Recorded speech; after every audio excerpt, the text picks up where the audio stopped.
Patrick, are we ready to go? Yes, we are live streaming. Okay. Good evening, everyone. Welcome to the September meeting of the Township Committee's Public Safety Committee. I'm Township Committeeman Vic DeLuca, and I chair this committee. I'm joined by Mayor Nancy Adams and Deputy Mayor Malia Herman. And I see Township Committeewoman Deb Engels coming on. The committee members are myself, Deputy Mayor Herman, and Township Committee Engel. We also have Chief Sally on the line on the call, and Patrick Weary, who is our Township Administrator. Right now, I see about 18 people, about a dozen attendees.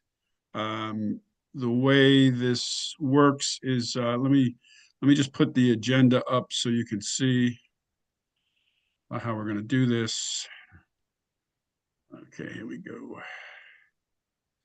So this is our regular monthly meeting, and we start off the meeting with public comments, and we limit the comments to 3 minutes per person.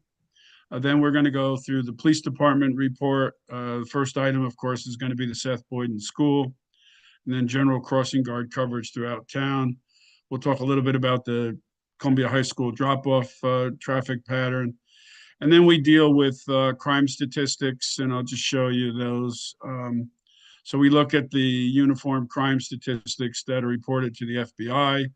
So this shows all the major crimes year to date. So this is January through July, and then we do it for 3 years. Take a look at those so we can see at least year to year any changes. And then we talk about traffic enforcement, and this is year to year. So 2024 to 25, we've been pushing traffic enforcement. And at least for the first 7 months of the year, our traffic enforcement has gone up 32, moving violations have gone up 32%. And that's, we don't like people to get tickets, but we want people to drive appropriately. Radar summonses have gone up dramatically, warning notices a bit, and vehicle stops 17%. So our police officers are out there. And then this is a report of a overnight parking working group that's been talking about changes in the overnight parking permit. So we're going to deal with those police items, and then we'll talk about emergency management. We'll look at the statistics from the South Essex Fire Department, and then we'll talk to our liaison from the Community Board on Police. And then we will have a second public comment period at the towards the end of the meeting if anyone wants to stick around and say something. We will likely move into executive session, and this is covered. This is to cover items that are allowed by law. So this could be on any crime incident where we would get background information, and any personnel matter that we're not able to talk about in public. So I'm going to stop sharing the agenda. And the way this is going to work is that anyone, we're going to ask you, I'm going to open this up in just a minute. We're going to ask you if you'd like to make a comment, to raise your hand, and Mr. Weary will move you over as a panelist, and then you'll get your 3-minute comments or questions, and then we'll move you back to the attendee category, and then we'll move the next person over. Before we get into the public comment, I hope most of you have seen the statement that we put out. There is no explanation why this was allowed to happen. We said we were going to be there till 4 o'clock with the crossing guard. We were not. That's on us. And so we have corrected that since then. We are now making sure that the crossing guard or anyone who subs for the crossing guard, whether it is a police officer or a traffic enforcement officer, or parking enforcement officer rather, they will be there till 4 o'clock, as we said we would do that. Additionally, we have had DPW go down and take a look at the lights there. They are working very dimly. That's an outmoded caution sign. We are in the process of ordering new ones. We now use the high-intensity beacons that are similar to the ones we installed near Dehart Park early last year. I guess early this year. So they have a stronger light, and they actually have a little vocal. It's an audio rather that lets people know that you can cross. We are also planning to do striping along all of Boyden Avenue, and that will occur I think we're in September now. I think within the next 4 weeks, we have to get this done before the weather gets cold. We did issue a contract for someone to come in. So all the intersections on Boyden, all around Seth Boyden School will be refreshed with new thermoplastic paint. And so that's going to take place. We just want to remind you that, we've been looking at Seth Boyden traffic issues for a number of years. We did make some changes, actually going all the way up from where Walgreens is down to Seth Boyden. We changed that intersection at Tuscan Road and Burnett Avenue there by not allowing left turns onto Tuscan Road or off of Tuscan Road onto Burnett. And that has really improved that crossing up there. We did station a police officer at the crossing of Springfield Avenue there in front of the police station. Before we were using crossing guards, and now we have a police officer there. We changed the intersection at Tuscan and Boyden. We moved it from the south side, which was the side closer to where the hill came up. There's a big tree there that blocked visibility. We now have one crosswalk that's on the north side where it is now. We changed the left turn lane in front of the old Quick Check there to allow more cars to stack there for the turn, so that we could get cars not to be lining up all the way to the school to create issues there. There was some talk about the bump out that we had talked about at Boyden and Tuscan. When we looked at that in the field, there were two major issues. One, there's some sewer issues there. We would have to reroute all the sewers in that area there.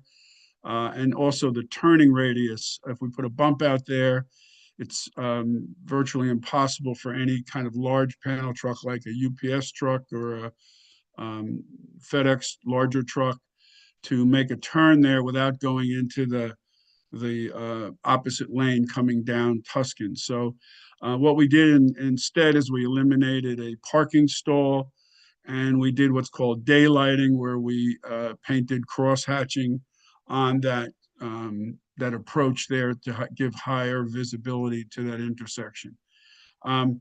Just to go back to the incident, this was a case where someone wasn't paying attention, and I don't remember, Chief, how many tickets were issued, but there were tickets issued for driving. And unfortunately, it's likely that if the crossing guard were there, we wouldn't be having this discussion tonight, because everything would have been protected, and that person would not have made that turn. We are open to other ideas. We are looking at this. We talked this morning with our engineer. We have had an idea that for a while about changing some of the configuration in front of Seth Boyden School. We're going to revisit that with the new superintendent. We didn't have success with previous administrations at the school district. So any of my colleagues want to say anything before we hear from the public? I was just trying to give a brief update on what we've been talking about all day and for the last couple of days. Doesn't look like it. Okay. So with that, we'll open the public comment. And again, if you'd like to say something, please raise your hand. And Mr. Weary, you'll move people back and forth, right? Yes. Oh, first I'll move over Nina Essel to panelist. And for everybody looking to speak, when you're moved over to panelist, Zoom automatically mutes you, so you can all unmute yourself as you're moved over and address the committee. And Welcome, Nina. I'm using my timer here, so I'll do your timing and Give me my I don't want to official 3 be, minutes. I don't want to be rude, but I will No, let no, you you're know good, when Vic. you're up. You're good. Okay. All right. Thank you. So my name is Nina Essel. I've been a parent at Seth Boyden for 7 years. I live in South Orange. I sent all of you an email. I appreciate those of you who had an opportunity to respond. Vic, I also really appreciate you going through all of the things that have changed and the things that have been looked at over the years. I think that some other things for us to consider. I know we were able to put some speed humps on Scotland. I don't know if that's a possibility directly in front of the school to consider. I know Scotland is also an emergency route, but it has several speed humps now. So I just think the volume of traffic on Boyden is so significant that it is so challenging, and that intersection at Springfield and Boyden, because it's not a direct 90 degrees, like the crosswalks are so long that even sometimes having one guard to cross people across that is just not sufficient. And I know even last year, not related to Seth Boyden, but there was a woman who was killed outside of the Wawa who was crossing, not in the crosswalk, but just the speed of the traffic up and down that lane is a lot. And I think we're incredibly lucky that the mom who was hit was not pushing the stroller with her 1-year-old twins and her 3-year-old and just had her 5-year-old with us, because I think we would be having a very different conversation. I also hope that you guys will speak with Miss Glander and Miss Davenport, who are the administrators at Seth Boyden, because Glander and Davenport have been there for a very long time and have a lot of ideas around what works and what doesn't. One thing that I've heard in my conversations over the past week is that when an officer is present, it makes a huge difference. So even when we have crossing guards at Tuscan and Boyden, I know right now we've had coverage from officers, but it makes a difference when an officer is there. There was a period last year, Ms. Glander was telling me that an officer was just on Boyden in front of the school, ticketing people who were like parking or dropping kids off to run across the street, because that's also not safe, and addressing that. And that has made a big difference. And I heard today there was another officer directing traffic, and just everyone commented that the speed of the traffic is much slower when you have patrol cars and actual officers beyond just the crossing guards. So I hope we'll continue to consider what else can be done. And I would really love to hear that the town and the police department has been collaborative with the school itself, because I think they have a lot of good ideas around what is needed. And I want to take my 3 minutes. Thank you. Now moving over Erin to panelist.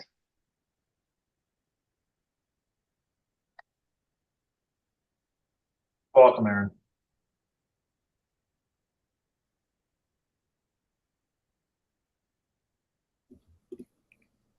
Hi there. Sorry, it took me a minute to get things loaded up. I'm here with my fourth grader now, Henry, and I really appreciate you all taking this matter so seriously. I'm also a Seth Boyden parent, and I've been at this school now for 5 years. And to be completely honest, this traffic situation has been ongoing, as you all know, for years and years. And I was hoping that by this school year, things would be much improved, but it's only seemed to have gotten worse. So it was helpful to hear what you had to say, Vic, about some measures that are being taken. I'm very concerned because just in the last week, I walk to and from school every day. I've witnessed near accidents on Springfield at least like a handful of times, like cars almost hitting the crossing guard when it isn't a police officer, people trying to run through the red light. I think everyone's especially in a hurry right now, trying to get, in their new school routines. And also, given all of the construction going on, I think that's creating some unique traffic patterns. But regardless of those circumstances, I'm just really, really concerned that a child is going to be seriously injured, or an adult for that matter. My son walked to school the first 3 days of school, and when he witnessed the incident with the 5-year-old, he is now fearful to walk alone. And it's just really unfortunate, because I think this is a time where I want to be able to give him the independence that he deserves as a fourth grader, to be able to walk to school freely like the kids who are at the other schools in the district. So I think some of the things that Nina mentioned, the police presence, I noticed really does make a difference. Vic, I know you mentioned that you're working to ensure there's always a guard present. I probably called the non-emergency line, I'd say upwards of like 15 to 20 times last school year when a guard wasn't present at that intersection. And so I told my son if I didn't consistently see guards, I wouldn't allow him to walk alone because it's just not safe. I have noticed folks there, aside from the incident that happened at 3:55 or whatever with that little boy a few days ago, but I just hope that at least a crossing guard, if not an officer, can be stationed consistently. And even if an emergency comes up, that there's someone that can replace them, because frequently when a police officer was there, they would be taken away, and then the intersection was just left empty for kids to walk alone. So I don't really have anything else to add, but we really appreciate you taking this seriously and considering the safety of students before something really tragic happens. Thank you so much. Thank you. Moving over Courtney to panelist.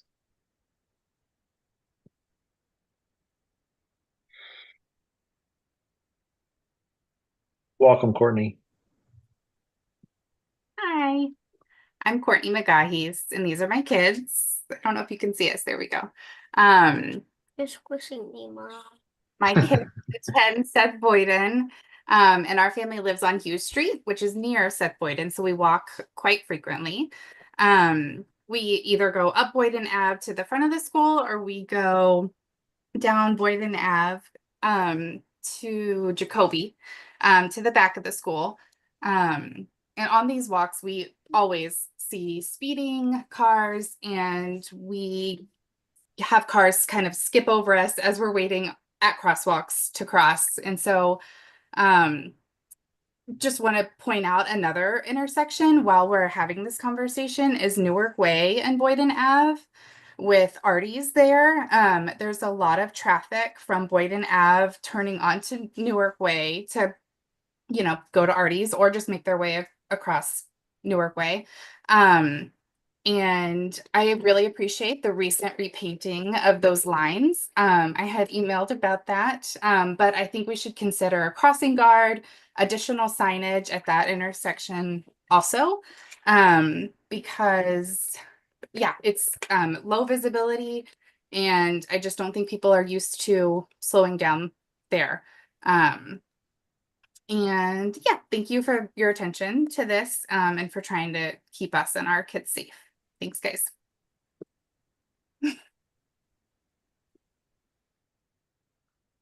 Moving over Jesse to panelist.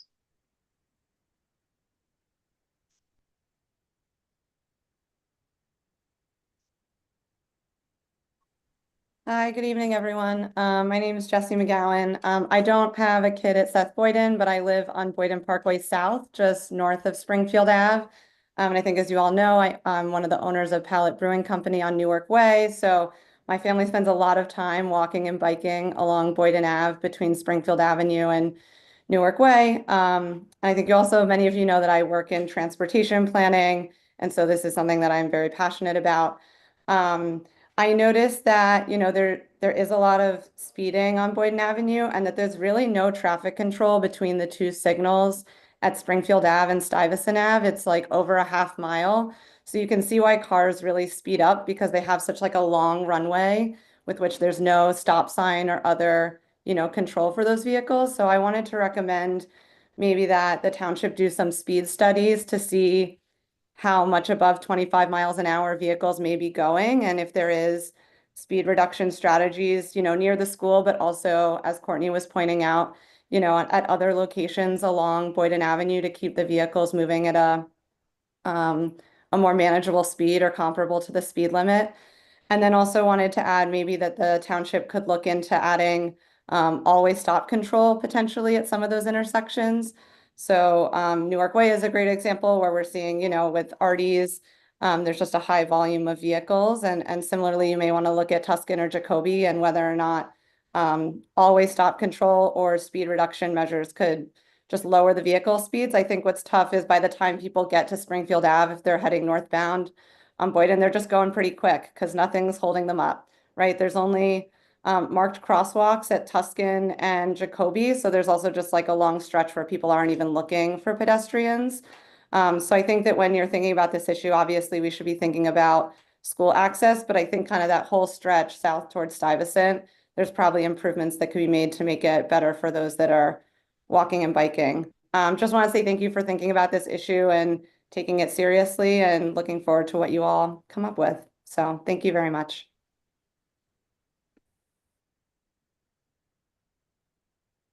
Thank you. Now moving Ben to panelist.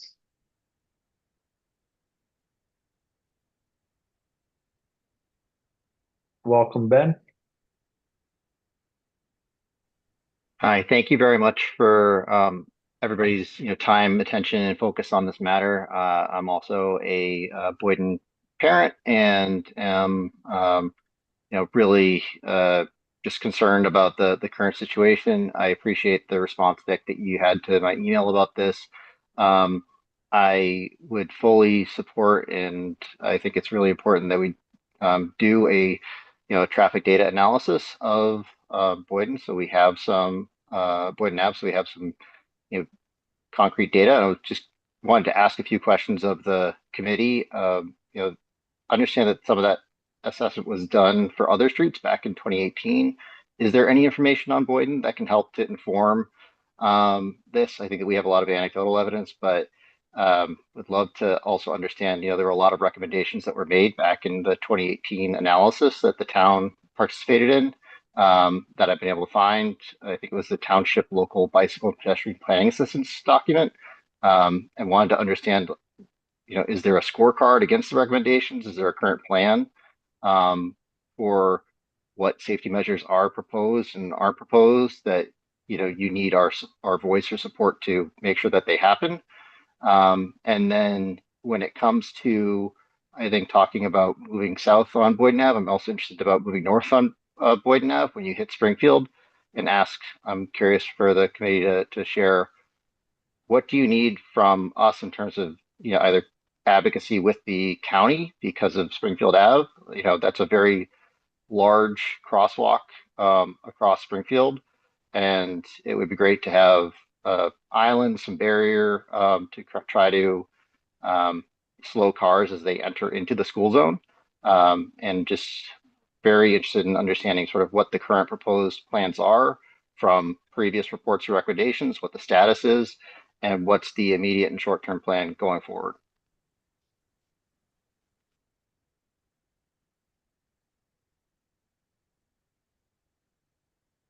We'll have Moving that Nick, stuff for you tonight, so we'll work on it. now moving Nikki to panelist.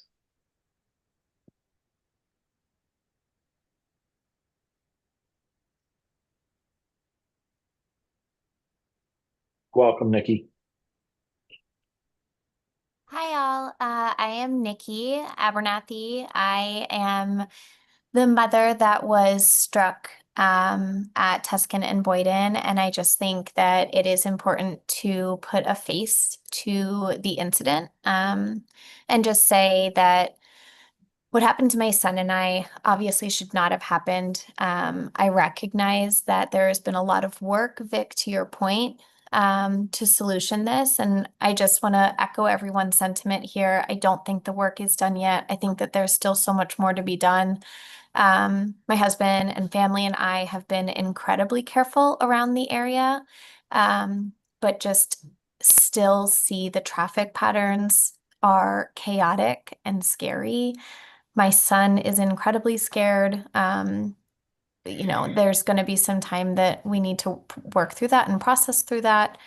But we made our first drive to school together and parked and walked last week, and there were a lot of lingering questions and worries and anxieties that came up from him. So just want to say, Thank you so much for all of the work that you've done here. I'm so sorry that what happened to us did happen. I'm so grateful that it wasn't worse. As Nina mentioned, I have 3 other kids. We have kind of a crazy house. We have a 5-year-old, a 3-year-old, and twin 1-year-old girls. And if I had been there with all 4 of them, I just don't feel confident that the safety precautions are set up to take care of us and make sure that we are safe. I think my son is feeling it as well. So I just really hope that, to Nina's point, if police presence is what is slowing traffic down, great. Can we commit to that? If it's speed bumps that are going to slow traffic down, great. Can we commit to that? And also just curious, what more needs to be done from the community members other than showing up to these meetings here to make sure that this doesn't happen to someone else. So thank you so much for your time. Thank you so much for your attention to the matter. And I just really hope that we can see some real change come up.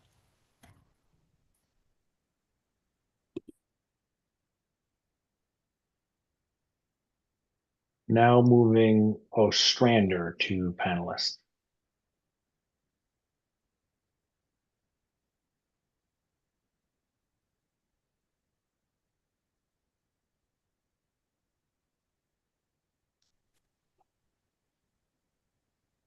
Hello, I am a Seth Boyden parent. This is, I think, my 8th year having a child there. So I've seen the changes that have happened, and I've also seen some things recently that concern me. First of all, I mentioned last year, crossing from Tuscan across Boyden, the crossing guard said to me that she doesn't drive, so she wasn't sure if people were allowed to park where they were parking. And what someone mentioned earlier is I'm seeing it happen less, where people are parking closer to the intersections where it's marked not park, you're not allowed to park that close to the intersection because the visibility is inhibited. That's definitely lessened, but it's still happening. And even the police car has parked close to the intersection where it's not marked. So there's that. I also will say, just in the past week, at the corner, the intersection rather, of Springfield, Tuscan, and Burnett, that odd intersection, buses turning right from Burnett onto Tuscan have a hard time making that. Last week, I think it was a jitney, I saw go up on the curb and take out the sign that was on the corner. Completely crashed it. It's gone. And I thought, I had just 2 weeks ago then started thinking about my son walking to school, and now I absolutely will not allow that. And I preach in the car, you don't cross unless it says walk, even if there's other people going, even if you don't see any cars. I see lots of problems along Springfield, but that corner in particular is difficult. And one last thing, the situation where people are coming from Tuscan and Burnett towards Springfield, when there is an officer there, even often what I see is cars start to pile up because the amount of time it takes for the people to cross Springfield, no cars go through the light through an entire light cycle. And so I think not only are cars backed up, but I think that contributes to people then trying to rush through that light because they don't want to sit there through another light cycle. I don't know if the officers can sort of switch the way they do it or be more of directing traffic than having it go along with the light, but I've definitely seen that numerous times. And also that people coming from Tuscan have a stop sign and the people coming from Burnett do not. And when people are sitting there for a long time, they don't know who has the right of way. So the changes that have made have been good, but I think that there's some other things to consider that I wanted to just mention. That's all I have. Thank you. Thank you. Moving over iPhone to panelist.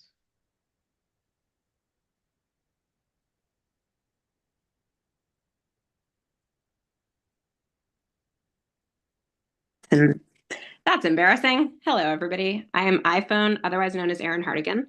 I am a Seth Boyden parent. In the world before the intentional integration, we would have been a Tuscan family, and I am here with my first grader, Jack. Were he to attend Tuscan, he would have one 4-way stop as his path to school.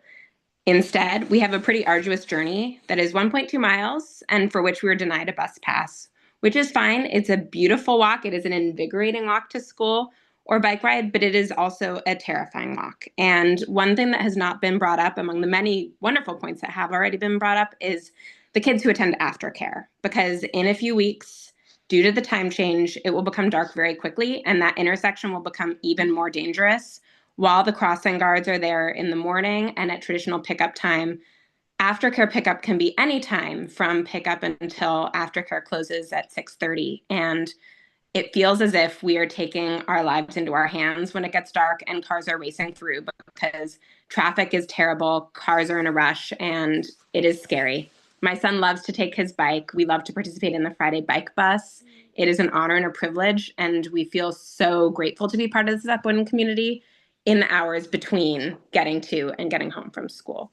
So I would encourage that for any measures that are taken, whether it be adding four-way stops the way that Tuscan has, or looking into other traffic mitigation patterns to calm things, please consider all of the hours outside of the drop-off and pickup times when parents may be getting their kids home from aftercare. Additionally, I will say my heart goes out to Nikki for everything that she went through last week. I'm so glad that it wasn't worse than it was. I too have an infant that I bring with me to pick Jack up.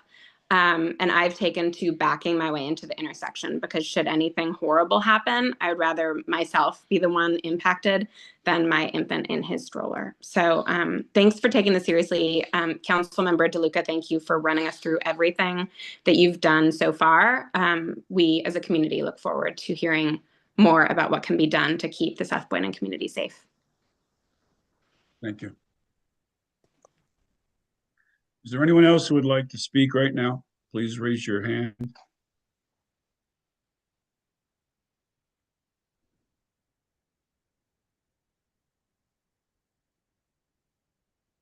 Okay.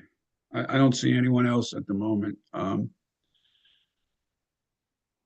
So we'll close this public hearing, or this portion of the public speaking. I'm going to ask my colleagues on the Township Committee if you wanted to say anything first. Mayor, do you want to say anything?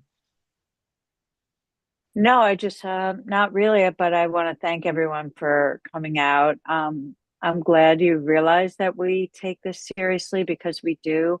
Monthly, as Mr. DeLuca chairs Engineering, Public Works and Planning, we run through a lot of areas of town that we, try to make safer.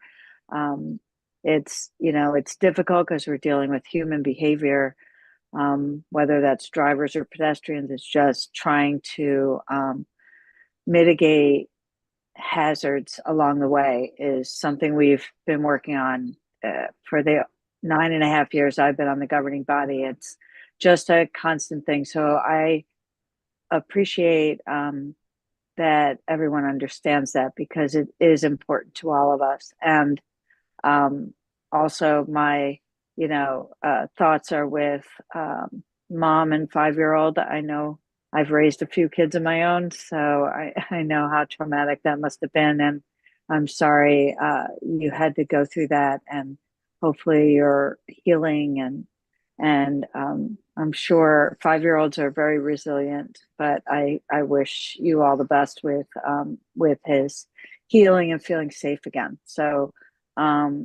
but we're working on it, and I really appreciate some of the comments and ideas with regard to some things we can also look at Engineering and Public Works along Boyden with regard to slowing traffic down. So that's all I have to say. Ms. Herman, Ms. Engel? Yes, I wanted to thank everyone who came to the meeting tonight and who emailed us with your suggestions. We had a conversation this morning at the engineering meeting, but there's some other things that I wanna hear and explore. So thanks for bringing all of these ideas. Speed hump, speed study. Jesse, I don't know what an always stop control is. I'm learning more about all of these things because Traffic safety in our town, I view it as one of our top priorities, keeping our kids safe, especially going to and from school. As a parent with a kid who walks to school and walks home from school and walks all over town to football games and whatnot, I get it. It's scary.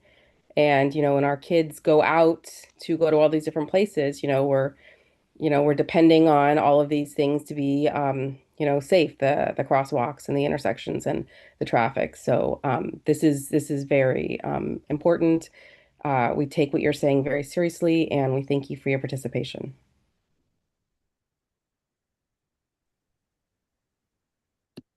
Deb?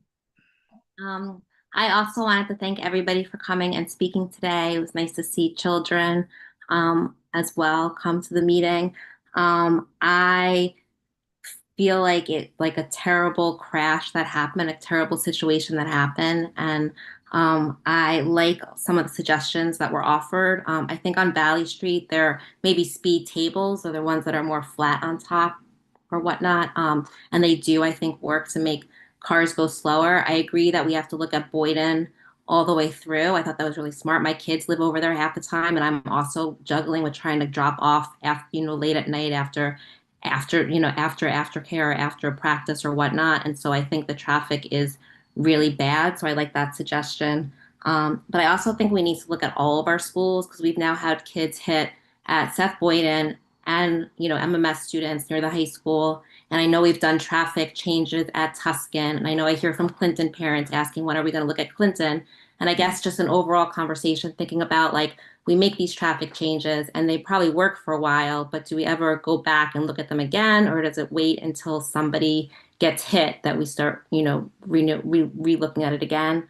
And I think that the school district is going to be redoing their safe routes to school or studies, and I think that there should be, I know we coordinate with them, but I think we need to look at how the integration plan is. It's putting more cars on the street and it's putting more traffic on the street. And I think we need to look at those traffic patterns. And then my last thing is a question. I know that sometimes we have crossing guards call out, and then the police officer, takes over that corner, and then maybe there's an emergency, release people. I just wasn't sure if that's a position that the CERT can help us out with, our volunteer response teams, if they are trained in crossing guards, and if they're people that we can be using in those kind of situations where we're short-staffed. That was it. Thank you for the chance to speak.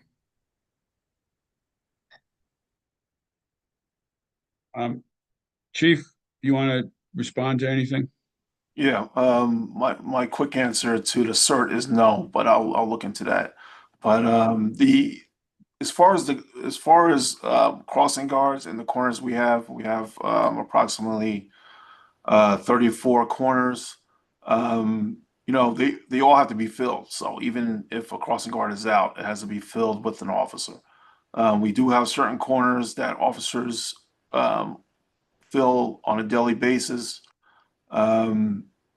So and going back to the intersection of Boyden and Tuscan, we have an officer there now, but the police car is there on the corner, but it has its lights on, so it's there for more of an alert thing to slow traffic down.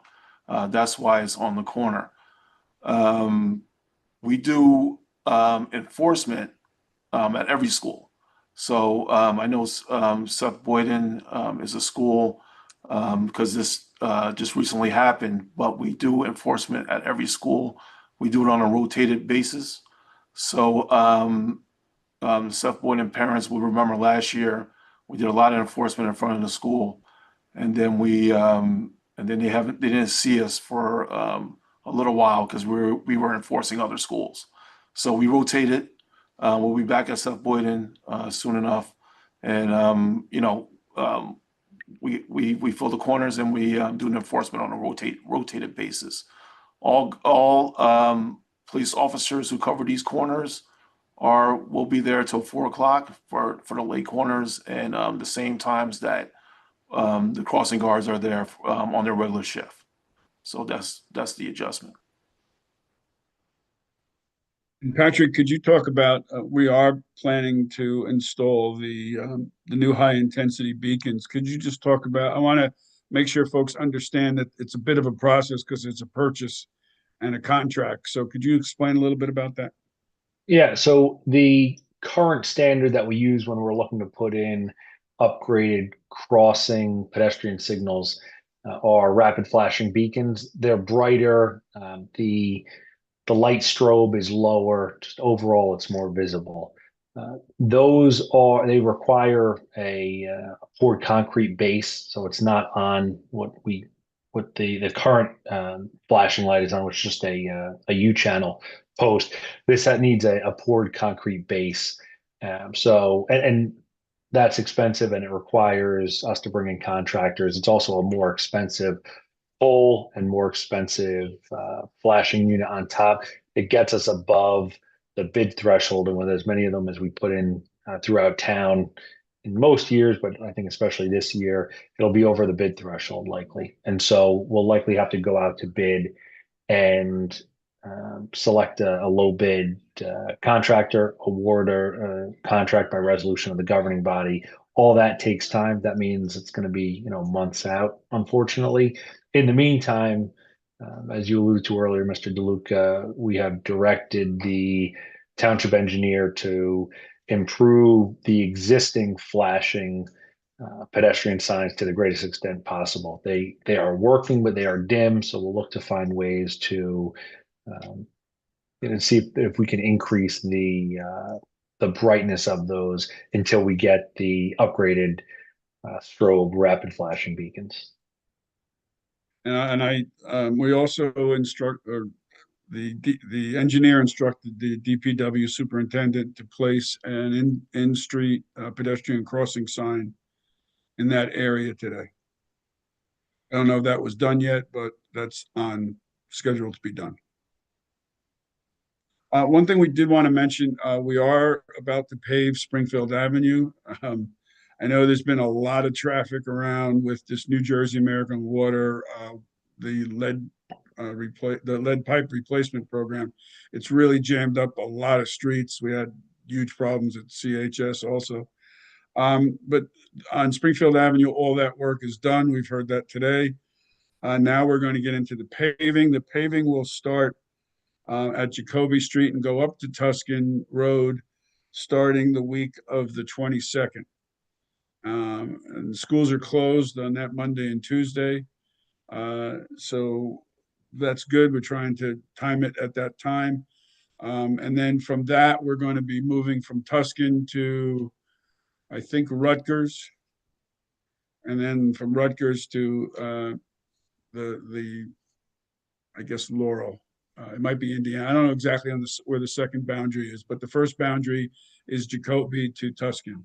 So that'll take a few days. They'll be tearing up the road, what's called milling up the road, and then they'll be paving it. But that'll all be done before we get to the second section. So by late that week of the 22nd, assuming the weather's okay, that road will be back functioning again.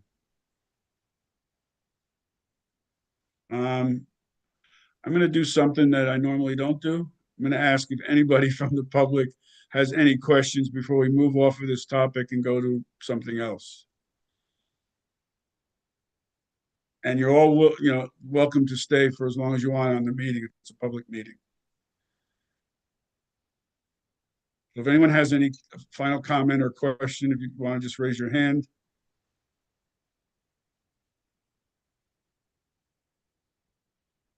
Okay, we have one person. I'll move over Meredith to panelist.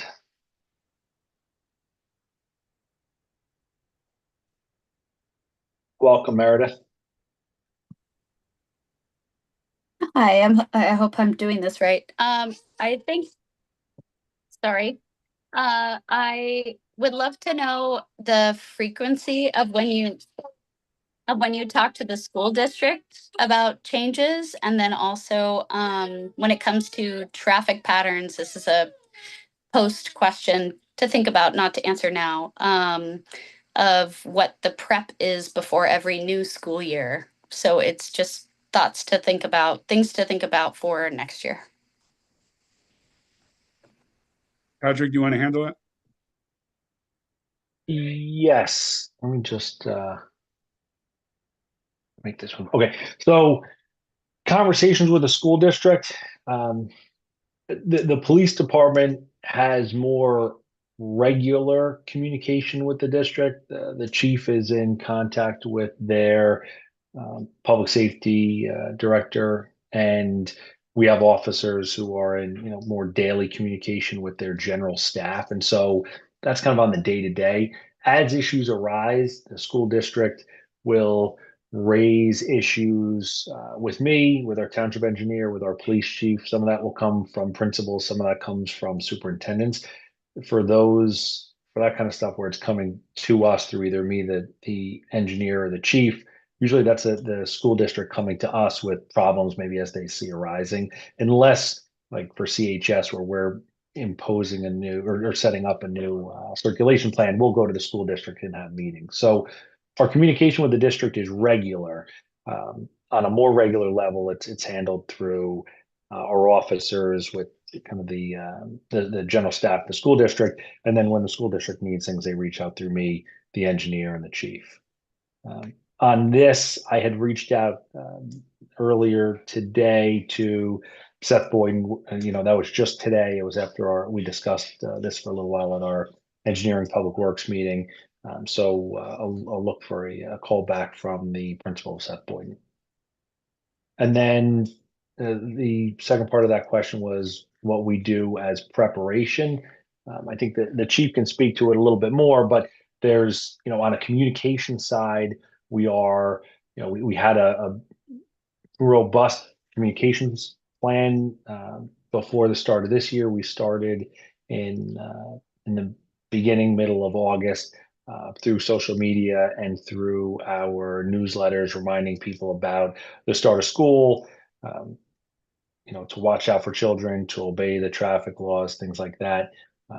And then we talked to the chief about, placement of crossing guards and anything that's changed previous years, getting new times from the school district as those, start times, end times may change from previous years. We also, this year, received from the school district a listing of all student addresses in the school they're assigned to. It's anonymized information, so no names or classes or anything, just from this address to this address.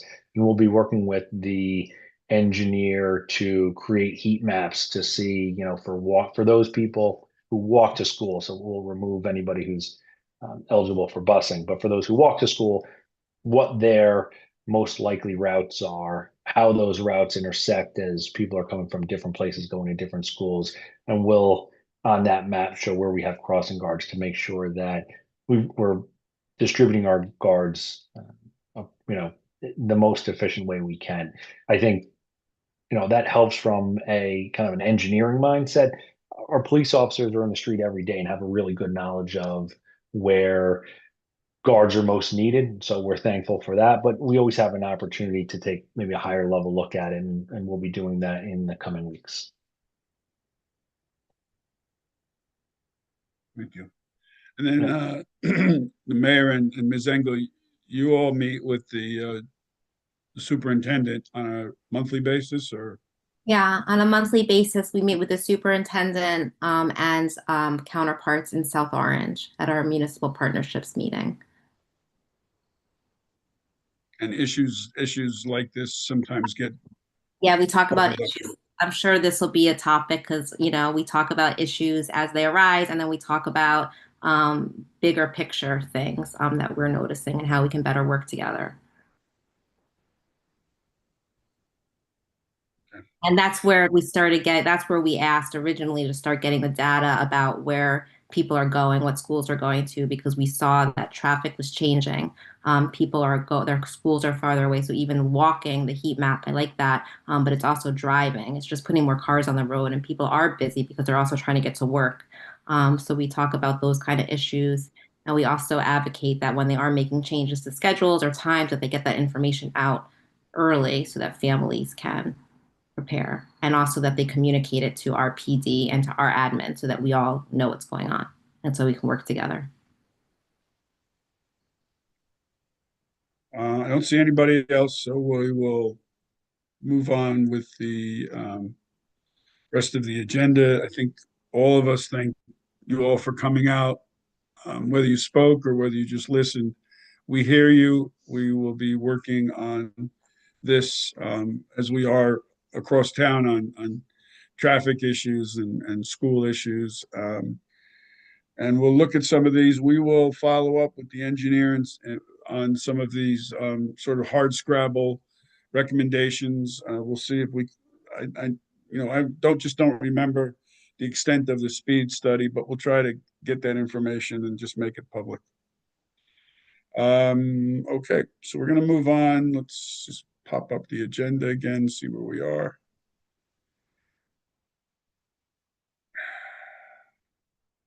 All right.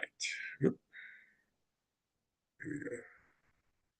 Okay, so Chief, just talk about the crossing guard coverage throughout town. You did a little bit before. You said there were 30 some odd. And just to remind everybody, or just to tell folks and remind us, we also have 2 additional crossing guards, sort of floating crossing guards. Is that correct? Yes, so we have all the corners filled, but then we hire 2 additional guards who fill in if a guard calls out sick or what have you, so that can be covered. So we have. And I think you said in some instances when you have all the coverage and you have these extra guards, you send them to sort of more difficult intersections. Right. So last year, Prospect in Oakland, a lot of times we had 2 guards there. And if one of the guards was needed for an open corner, they would go there and fill that. So if there was no open corners, it most likely will be 2 guards on Prospect in Oakland and Spring and Tuscan. And usually that's their home base. And then if a guard's out, then they can be dispatched to open corner. So that works out pretty good. But we're in the process of hiring another guard because we just had one another floater, another extra guard because that one of the floaters has a permanent corner now. So we're gonna hire an extra one for any open slots.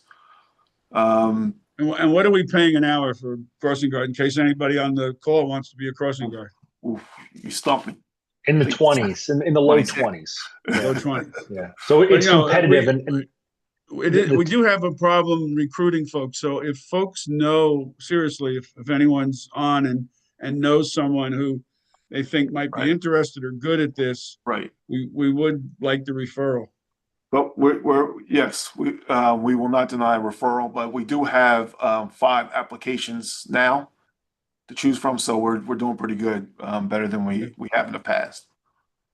Yeah, so if a guard's out, and it will either be covered by one of the floaters or an officer, and the officer will work the whole time of that corner. Can we slide over to CHS? We spoke this morning at engineering and the observations from the engineers and when I was out there seems to be, and you were out there, we were out there the first day, the second day of school rather, seems to be moving okay. Have your officers observed anything else or you observed anything else? Yes, my traffic unit was out there, and he said since some of the construction cleared up, it's been moving pretty smooth, and plus people they're observing people dropping their kids off at the right locations, so they're starting to get the pattern and where to go. So, and it's only the first full week, so we're doing pretty good. Remember, we're running this on a trial. We can make some changes over the next 6 weeks. But at Halloween, we want to have whatever the final is in place. But I don't think we're going to be making a lot of changes based on how it's working so far. Yes. And we got some signs up on the no K-turns, right? Because somebody did mention that to me today. I think we got the one-way signs up because I think people didn't understand that it was one way on Academy. Right. Because I'm hearing of that there's still some K-turns happening over in the North Sure Terrace, there are. Huntington I'm sure Terrace there are. But you know what? area. It's on the That North will- Terrace before the barricade. They get to I've seen it. They do the K turn Yeah. right instead of Maybe we'll have to put some more down there. You know, we can take a look at that. So that's a suggestion. Okay, anything else on those items? Right. Let's see where we are. Okay, so police activity. So Chief, I'm gonna post up the agenda again, and we'll look at the numbers. Here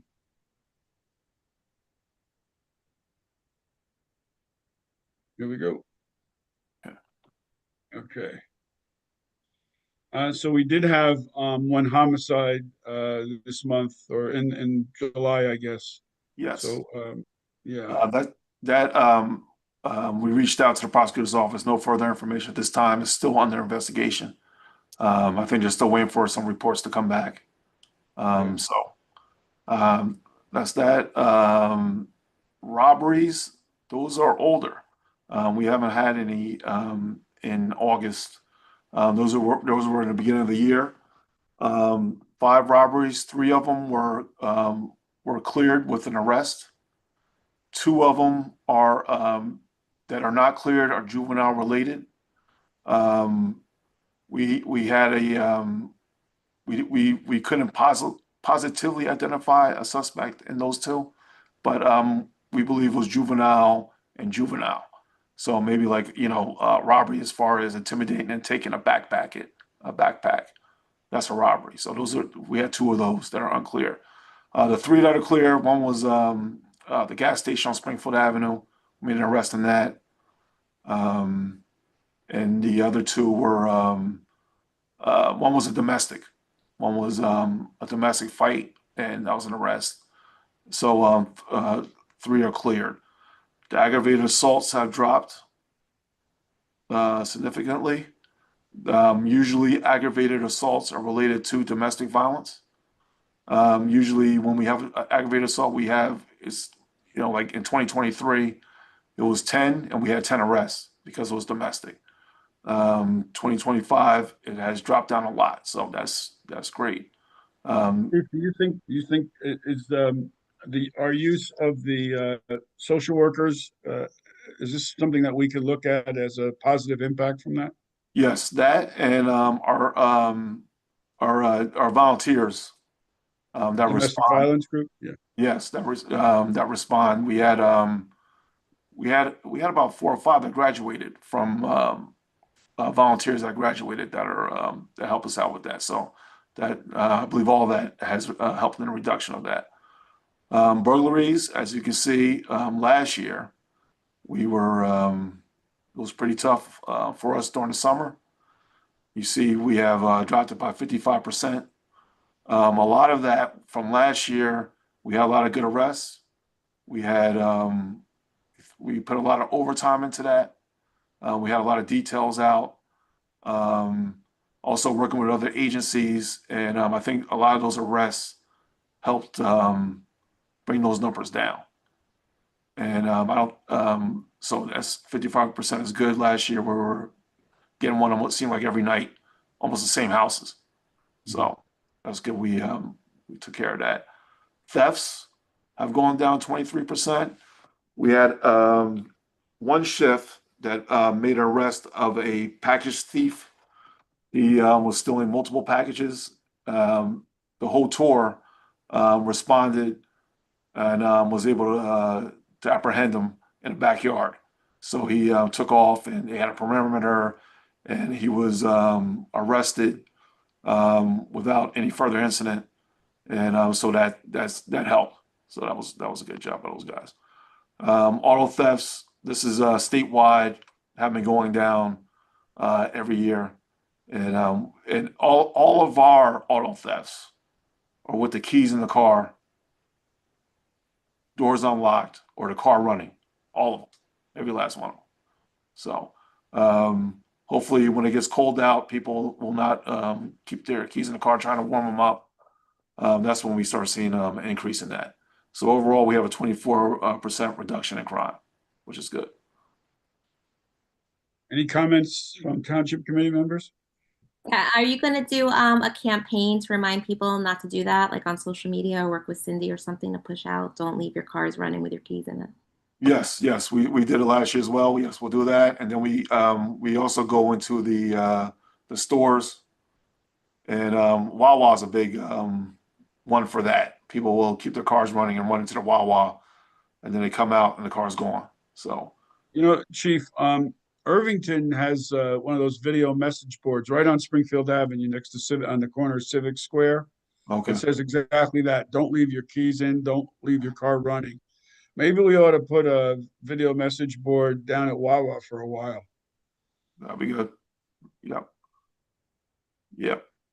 Yeah, that seems to be the hot spot for that to happen. Yep. Yep. I think you could repeat this message all year, every month, and it would be, Every you know, year. Well, remember, you know, so like a place like Wawa, you're getting people from out of town. Yeah. And some people, you know, they may live somewhere where they can leave their car running and there's just not, you know, it may not be as population as dense as ours and what have you. So they come here and they just leave it running, or it's cold or it's hot and they want the air conditioning on. Then it's gone. So, but we, you know, we should certainly, for folks who are in town, tell people, you know, not to leave your cars running anywhere, even in your driveways, because we've had people steal the cars from the driveways. Yes. Yep. All right, so let's go to traffic enforcement. So I Okay. said a little bit about this. You see the moving violations are up. Chief, you want to speak about this? Yeah, so the moving violations, we had a dip in June, but we brought them back up again somewhat in July. So with the moving violations, what we did was from last year, we used to do a more targeted enforcement, tell officers exactly where to go, stand on this spot and do enforcement. And what we're realizing is that we weren't getting a lot of violations that way. So giving officers a little bit more freedom. Of course, we want them in certain areas where we're seeing speeding and violations. So, but kind of like just do your details in that area. And if you see a violation, stop it and use your discretion of how you're gonna enforce it. And that seemed to work for us this year so far. We did for like 2 weeks, maybe in the summer, where we did like a specialized detail where we're looking for. So we're trying to increase the radar summonses, even though you see that big increase from last year. It's still gonna be higher than that. So we were trying to do certain details for a couple weeks where we just focused on radar details as far as using the radar equipment and trying to capture speeding in certain areas. The big topic is around the schools. For example, Seth Boyden School, we did a lot of enforcement last year for a few weeks. We got a lot of positive feedback from school administration regarding the details we're doing there. But we also moved it around as well. So the beginning of this year, we focused on the high school because we had the new traffic pattern, the new drop off, and Mr. Luluca saw us in action as far as the drop offs. It was more of a warning because it was a new pattern the first week or so. But we also go to Clinton School. Clinton School also has a lot of traffic backup and things. So we go there as well, Tuscan and Seth Boyden. So we rotated as far as our traffic enforcement. We have a great traffic bureau that enforces these type of infractions. Around the schools, we focus a lot on obstructing traffic, which is drop-offs in bad locations. Also, we try to clean up the parking. So that's the focus of the schools. But during the summer, it was more so certain areas where we get historical complaints of speeding, like Parker and areas where we get a lot of those type of things. So we did get a increase in vehicle stops as well in July, and hopefully it should go up in August as well. Okay. Any questions for the chief? Any comments?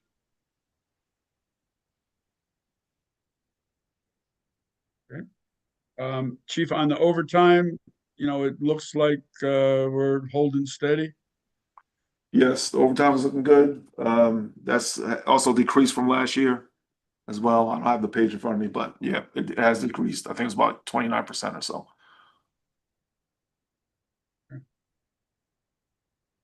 And our new shift system is working well? Yes, I mean, we have a few things we have to iron out, but as far as the overtime going down, the new shift has helped us reduce that. We're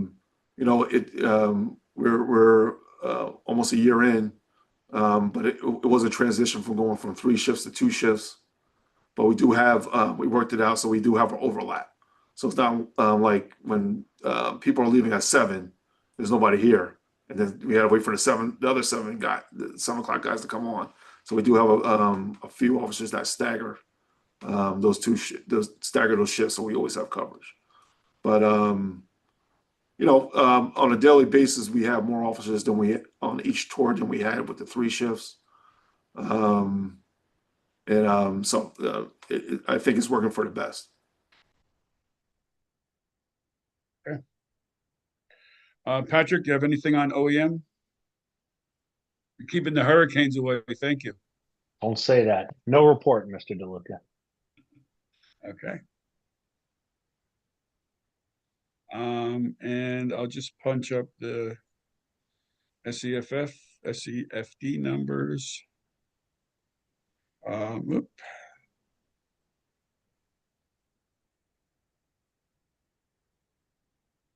There you go. So again, we didn't have any building fires in July, which was good. Again, our major response is around medical calls, and false alarms are pretty high. False calls, false alarms. These are people calling things in. These are alarms that go off accidentally. So we're on nearly 3,000 for the first 7 months, 3,000 incidents. So we think we'll get somewhere around 4,500 for the year. Okay. Any comments, questions so far? This is supposed to be a long meeting, and it's not, so we have to fill it in. Yeah, right. I don't know if there's anybody from the community board on police here. Let's see, anyone? Oh, Ronnie. I think we're gonna move Ronnie over. All right, let's see.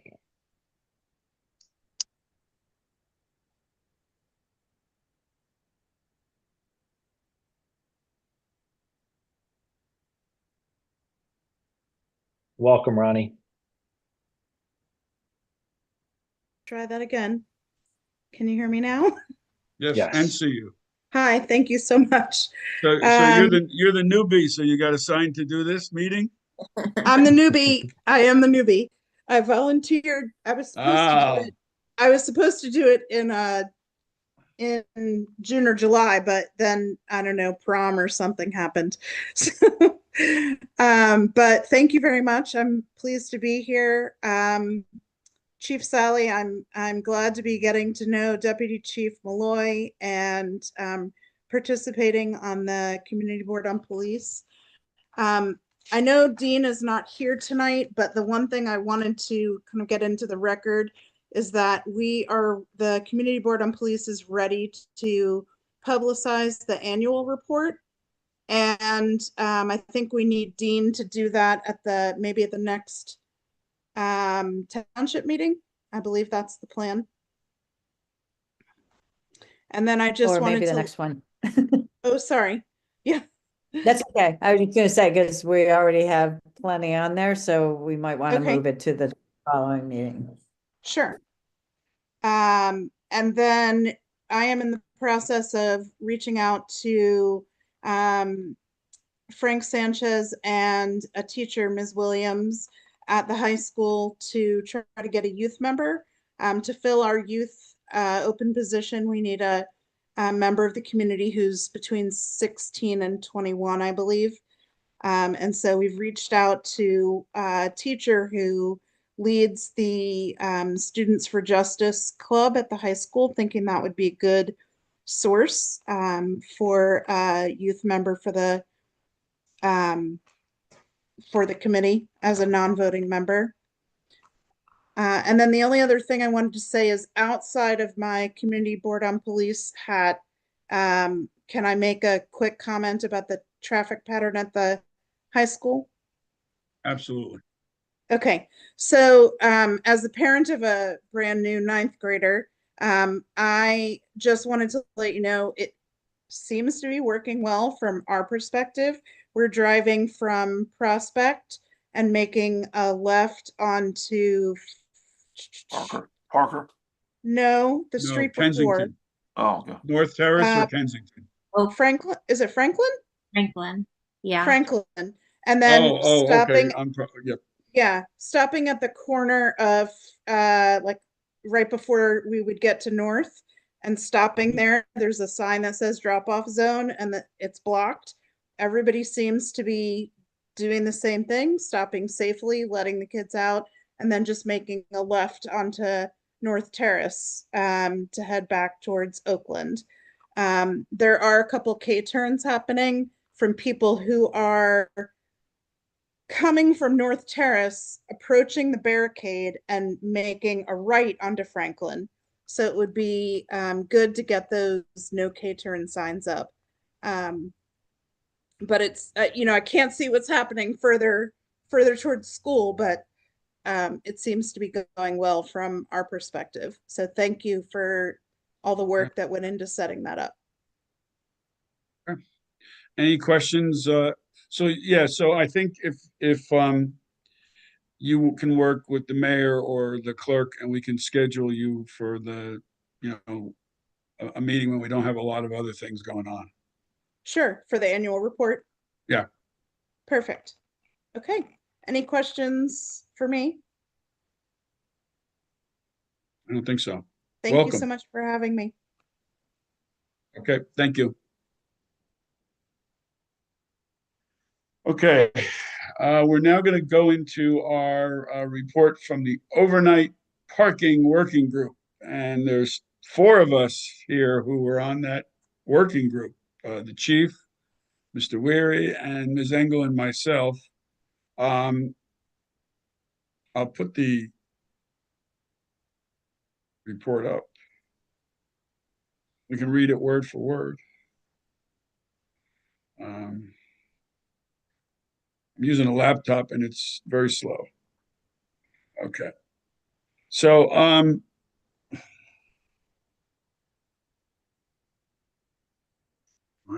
on.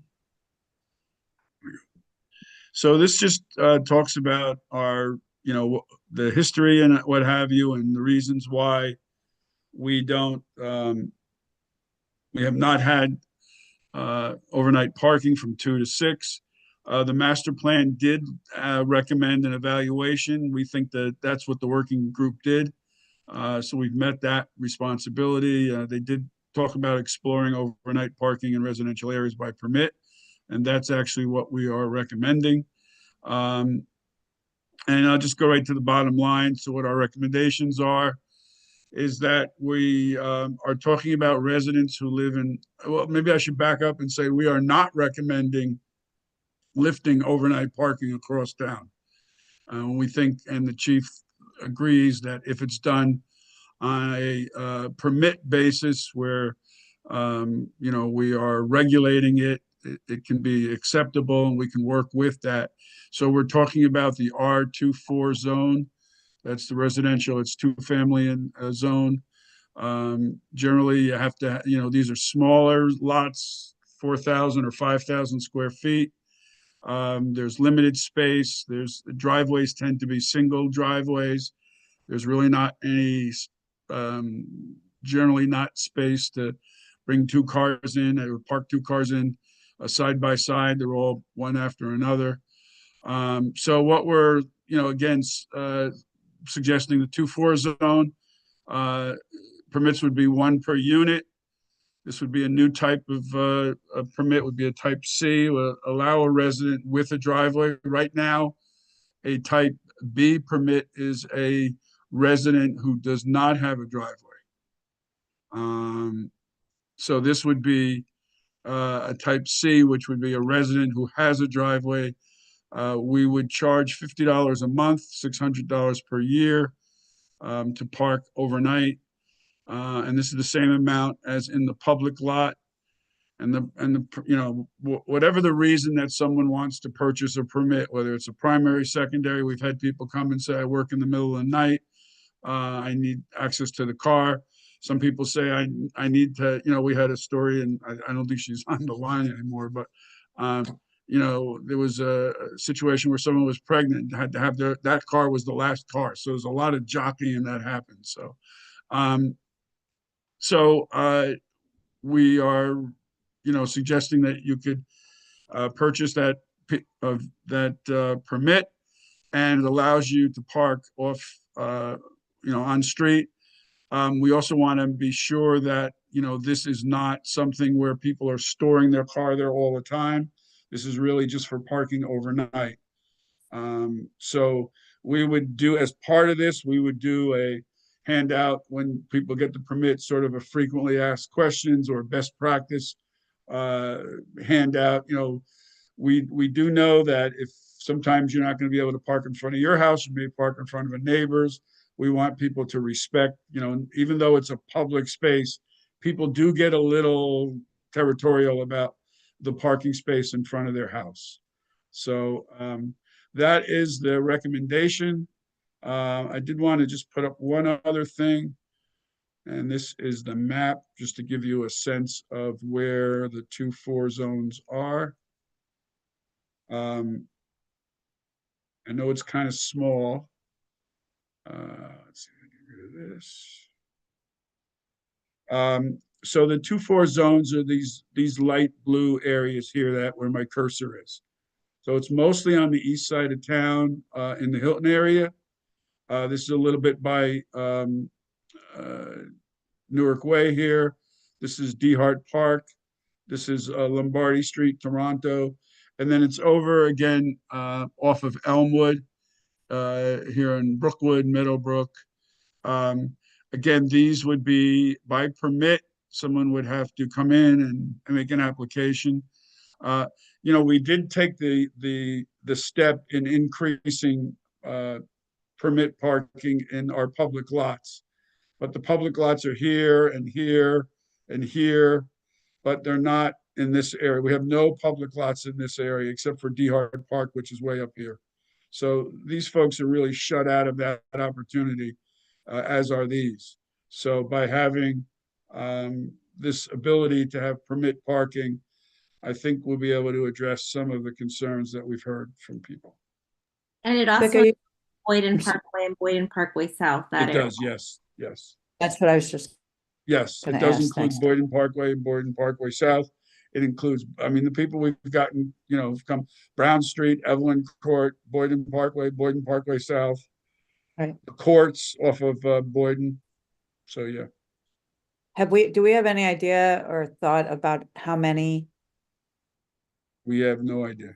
parking probably end up? Yeah. So we might need to think about having to limit them if they're too many and not enough street, if you know what I mean, in some areas, but just something we can kind of follow as it goes. Right. Yep.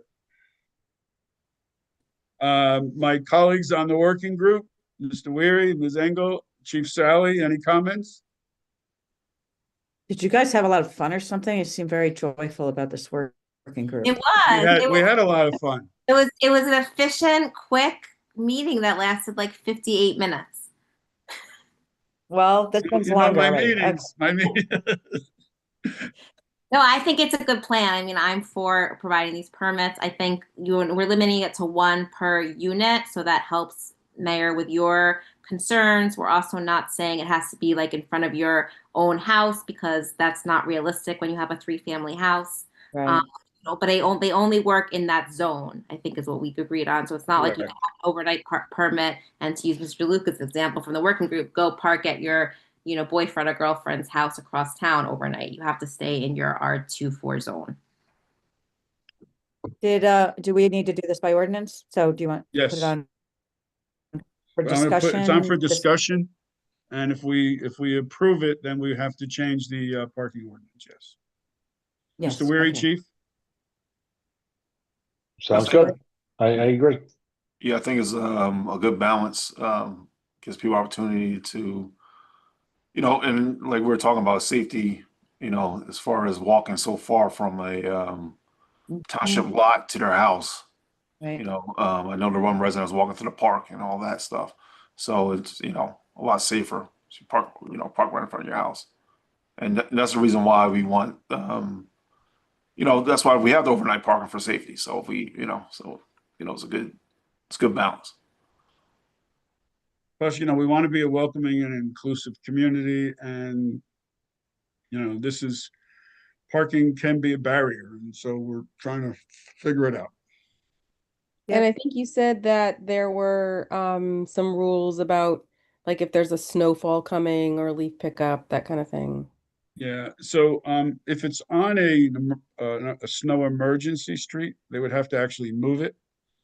That's like a standard, even when they get the permit. If it's on a snow emergency, they have to get it off. On these others, it would be the chief would have the ability to issue all cars off street type thing. Mm-hmm. I think this is a great plan. I commend the working group for coming together with this. 58 minutes, that is impressive. We've heard from so many community members and I mean I have heard about this issue for years from before I even joined the township committee. So this is a longstanding issue that residents have had, and you guys solved it in 58 minutes. I commend you and I support it. Okay. Okay, so we'll put it on for it. Well, it's on for discussion, and I've put the document in a background piece that I emailed earlier, so people can read it one more time before Tuesday. Okay, so our next item is our second public comment. Is there anyone who would like to speak to the Township Committee, Public Safety Committee? Can I just, I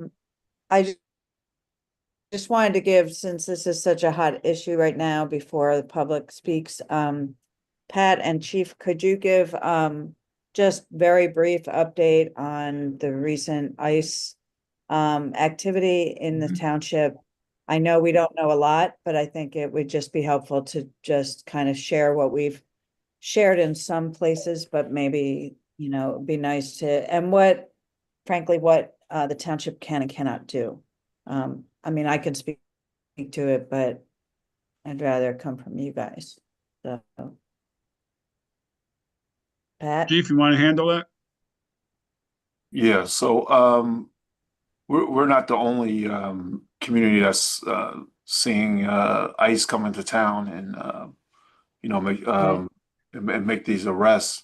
The thing is that it's federal, so we as a department we don't have too much involvement in it.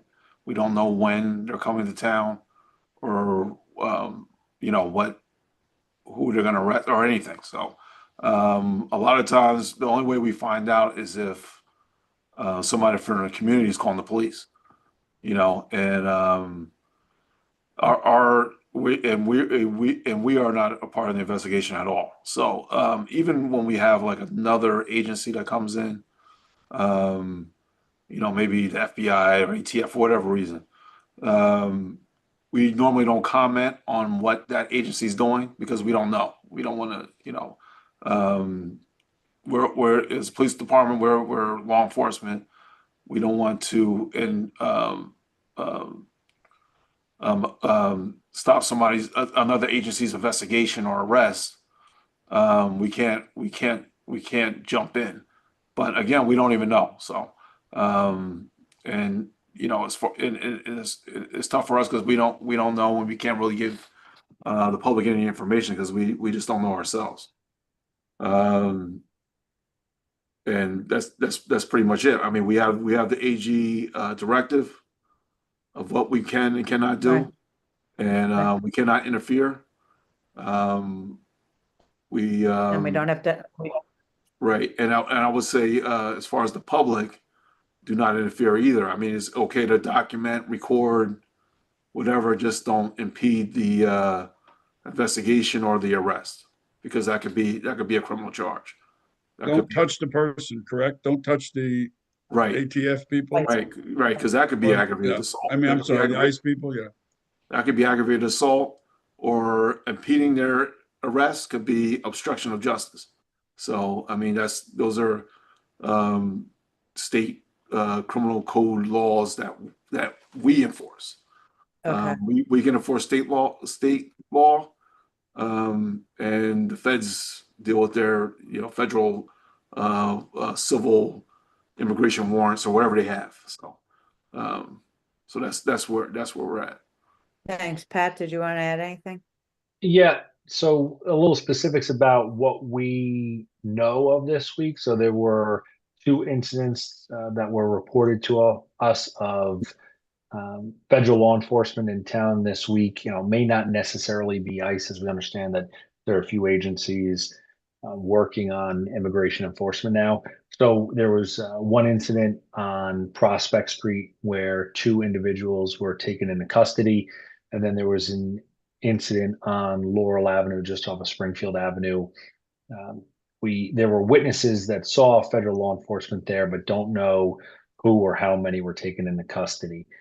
On the Prospect Street incident, there, some contact was made from residents in town to the family of the people taken into custody. On Laurel Ave, we have literally no more information than that federal law enforcement were observed. The federal law enforcement haven't confirmed with our police department about any arrests or detainment. We would like to know that information and have requested that information, but it's not something that federal law enforcement has forthcoming with so far. We continue to tell our public anybody can call the police department's non-emergency number, 973-762-1234, if they observe Immigration and Customs Enforcement agents within the township, solely to report their presence, as this is often talked about, and it is a very upsetting and important thing that's happening in town. Unfortunately, if people want to report just to make a report, they can do so by calling the non-emergency number. If they believe that, if residents believe that they're observing actions that require an emergency response, they should call 911 and make an urgent report. Residents are able to make anonymous reports in both circumstances. They just have to request so when they call into the police department. So, that's how residents should report. And we ask that they report if they do see these types of incidents. And, just to reinforce the chief's point, just be careful about, if you're a resident, about how much involvement you have when you're witnessing any arrest. Videotaping is acceptable, but interfering is not. And we don't want to see these incidents grow into further law enforcement action with any of our residents. So, And yeah, unfortunately, that's the little information we have. Yeah, I'll just add that I did speak with the governor's office after these incidents, after the first on Monday, and also with Congresswoman Cheryl's office, governor's office. It's basically we're pretty much hand tied. on all of it, all ends, which is what makes it so frustrating, among other things. But the Congresswoman's office, they are, they put in several requests to Immigration Services for information, and they don't get much more than we do. So, but they will be in touch with us if they hear anything, and they want us to keep informing them. So that's just an update. I thought it was important to raise tonight. Yes, thank you for raising it. Anything else, any other new business before we move to second public comment? Okay, is there anyone who would like to speak again or for the first time in this public comment period? Just again, raise your hand and we'll move you over.